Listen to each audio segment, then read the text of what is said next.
आमचं मत आहे की जे सध्या रनिंग 5 पट भाव द्यायला ते, तर रनिंग 5 पट भाव त्याचं काही धरी नाही ते.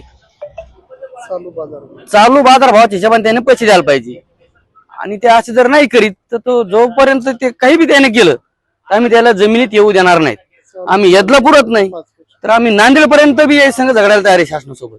जोपर्यंत ते आम्हाला योग्य भाव देत नाहीत तोपर्यंत आम्ही यायला जमिनीत येऊ देणार नाहीत आणि जमीन कशीच संपादित करू देणार नाही. रामेश्वर मारुतराव मरळ. आज रोजी नांदेड, परभणी आणि जालना जिल्ह्यातील बाधित शेतकऱ्यांचा मेळावा आम्ही घेतला होता.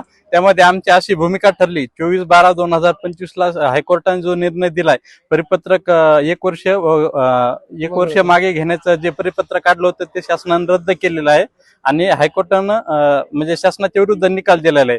त्यामुळे त्यांनी त्याच्यामध्ये उल्लेख असा आहे की नल अँड अवॉइड म्हणजे जे अगोदर जे झालेले अवॉर्ड आहेत ते पूर्ण रद्द झाले आणि त्याच्यानंतर त्यांना फेरमूल्यांकन करण्याचे सरकारने पत्र सुद्धा काढले आहे. तर त्याची अंमलबजावणी करावी आणि नसता येणाऱ्या काळामध्ये आम्ही पुढील कुठलीही कारवाई प्रशासनाला करू देणार नाही. ही आमची आज शेतकरी मेळाव्याच्या निमित्ताने भूमिका ठरलेली आहे. दीपक दवंडे, जालना नांदेड बाधित शेतकरी, सारोडी नेत.